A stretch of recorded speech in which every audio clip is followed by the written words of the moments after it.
Welcome back to The Social. Well, the world lost an incredible bright light on Christmas Day when our friend and colleague, Candy Palmater, died suddenly from health complications. It is very, very difficult to put into words just how big of a hole that Candy leaves behind. She was funny, self-deprecating in a way I think people felt was genuine and disarming. And so many people know she would endear us with her humor and then in 2 seconds drop some serious knowledge about an issue or a topic that would leave a lot of us thinking hard, certainly me, for the rest of the day. And Candy, she had a fierce intelligence. She also had such an ease with her storytelling capabilities. She also had the ability to connect with virtually anybody on any topic at any given time. She was truly a one-of-a-kind person, and we will miss her terribly here on the show. I know a lot of us have thoughts and memories. Jess, you'd like to share a word? Absolutely. Thanks, Mel. When I think of Candy, I think of a woman who bridged so many worlds. I mean, she was a lawyer, an activist, an entertainer, but ultimately she knew how to harness her humor to help people heal. And I learned so much from her, including not to sweat the small stuff. I'll miss so many things about Candy, but most of all, I'll miss the cards she'd sent us. They were often filled with glitter, and in fact, there's still glitter in this house from the Christmas cards she sent me. And I'll also miss her take on things, like you said, Mel. It was often surprising because there isn't a box that Candy fits into. She was so proudly and comfortably herself and never shied away from her convictions. She was so strong, but also she wasn't afraid to show her vulnerability either. Cyn?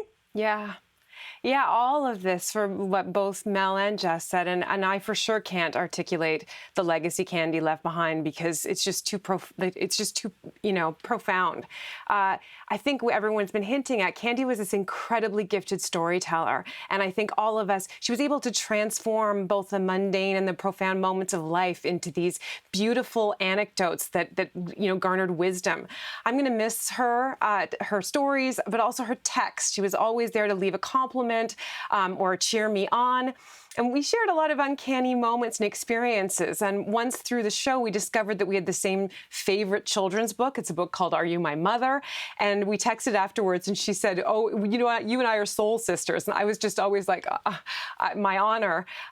People might also not know that she loved coloring to relax. And she was able to transform it into like high art. She even sent me once an R-rated coloring book sheets that she did. And if that wasn't soul sisters, I don't know what is. I couldn't show those on daytime TV, but all that say, I'm trying to hold these things together. I'm in complete shock that she's gone. Lainey? I am too, Cynthia, but I do love the story that you've just shared about Candy because it reflects all of the sides of her. There are so many things about Candy that are important to celebrate, but I also hope she's remembered for being more than just smart and funny and wise, because she had a frivolous side. She loved to look good. And she didn't want to just be known for her activism or for being an intellectual. Remember, she was a comedian. I feel like that was the first thing she said about herself. As a comedian, she would say. Someone who observed the human condition and could make really serious and sad topics funny. And, to do that requires multitudes and layers. It was thrilling to be able to, during the last year or so, witness Candy's constant self-discovery. She was a person who was always asking questions of herself and everyone around her, learning things in tandem with the world. And in terms of impact, I think one of the biggest things that I'm going to take away is that Candy found herself interesting, unapologetically. I will learn from that forever. Absolutely. And guys, Candy, she loved the girl after my own heart. She loved glam, hair, fashion, makeup, almost as much as I do. Every single day she was on the show, she would often coordinate, I would think actually every day, she would coordinate outfit, accessories, nail polish, decor in her background, the flowers, everything at home. I just learned so much from her. I think we all did. And listen, I just want to give a shout out to her and of course, her wife as well. So we love you. We'll remember you always, Candy. So please, if you are watching right now, we want you to know that there is a way that you can also reach out. We'd like to send our deepest condolences again to her wife. So please, if you can, reach out and donate. Candy, we love you now and always.